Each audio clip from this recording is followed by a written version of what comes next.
Lukas, Kabanata 15. Nagsisilapit nga sa kanya ang lahat ng mga maniningil ng buwis at makasalanan upang makinig sa kanya. At ang mga pareseo at gayon din ang mga iskriba ay nangagbulong-bulungan na nangagsasabi, tinatanggap ng taong ito ang mga makasalanan at sumasalo sa kanila. At sinalita niya sa kanila ang talinhagang ito na sinasabi, alin tao sa inyo na kung mayroong 100 tupa at mawala ang isa sa mga yaon ay hindi iiwan ang 99 sa ilang at hahanapin ang nawala hanggang sa ito'y kanyang masumpungan?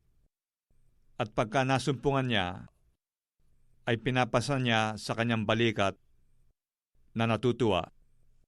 At pag uwi niya sa tahanan, ay titipunin niya ang kanyang mga kaibigan at ang kanyang mga kapitbahay. Nasasabihin sa kanila, makipagkatuwa kayo sa akin, sapagkat nasumpungan ko ang aking tupang nawala. Sinasabi ko sa inyo, na gayon din magkakatuwa sa langit dahil sa isang makasalanang nagsisisi, kaysa 99 na taong matuwid na di nangagkakailangang magsipagsisi.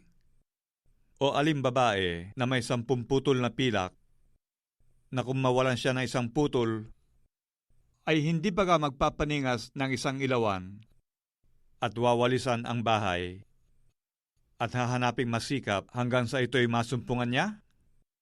At pagka nasumpungan niya, ay titipunin niya ang kanyang mga kaibigan at mga kapitbahay na sinasabi, makipagkatuwa kayo sa akin, sapagkat nasumpungan ko ang 1 putol na nawala sa akin. Gayon din, sinasabi ko sa inyo na may tuwa sa harapan ng mga anghel ng Diyos dahil sa isang makasalanang nagsisisi. At sinabi niya, may 1 tao na may 2 anak na lalaki. At sinabi sa kanyang ama ng bunso, Ama, ibigay mo sa akin ang bahagi ng iyong kayamanang nauukol sa akin. At binahagi niya sa kanila ang kanyang pagkabuhay. At hindi nakaraan ang maraming araw, ay tinipong lahat ng anak na bunso ang ganang kanya, at naglakbay sa isang malayong lupain, at do'y inaksaya ang kanyang kabuhayan sa paluging pamumuhay. At nang magugol na niyang lahat, ay nagkaroon ng isang malaking kagutom sa lupaing yaon. At siya'y nagpasimulang mga ilangan, at pumaroon siya at nakisama sa isa sa mga mamamayan sa lupaing yaon. At sinugo niya siya sa kanyang mga parang upang magpakain ng mga baboy. At ibig sana niyang mabusog ang kanyang tiyan ng mga ipa na kinakain ng mga baboy. At walang taong magbigay sa kanya. Datapwat nang siya'y makapag-isip ay sinabi niya, ilang mga alilang upahan ng aking ama ang may sapat at lumalabis na pagkain. At ako rito'y namamatay ng gutom. Magtitindig ako at paroroon ako sa aking ama.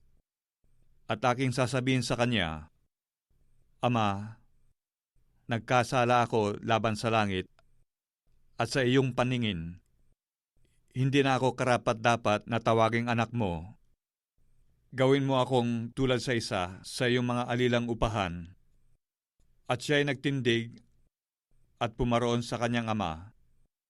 Datapwat, samantalang nasa malayo pa siya, ay natanawan na siya ng kanyang ama at nagdalang habag at tumakbo.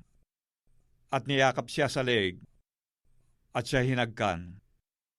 At sinabi ng anak sa kanya, Ama, nagkasala ako laban sa langit at sa iyong paningin. Hindi na ako karapat-dapat na tawaging anak mo. Datapwat, sinabi ng ama sa kanyang mga alipin, Dali ninyo ritong madali ang pinakamabuting balabal at isuot ninyo sa kanya. At lagyan ninyo ng singsing ang kanyang kamay at mga panyapak ang kanyang mga paa. At kunin ninyo ang pinatabang guya at inyong patayin.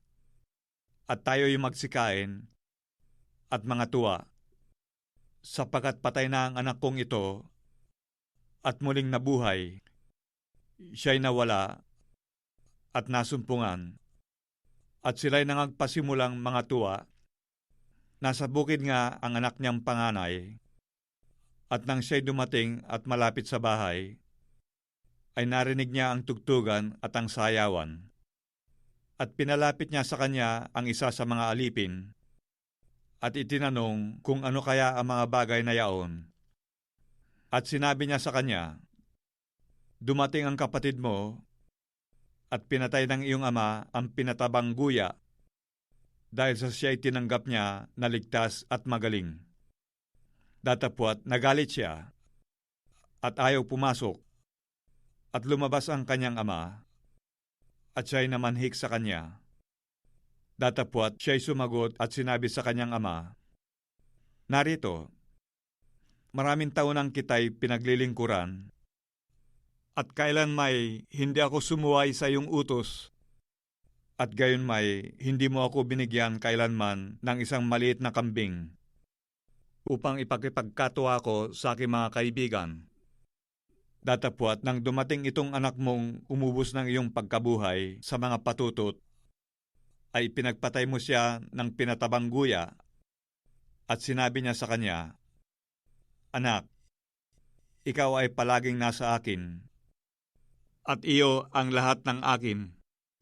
Datapwat karapat-dapat mangagkatuwa at magsaya tayo, sapagkat patay na ang kapatid mong ito, at muling nabuhay, at nawala, at nasumpungan."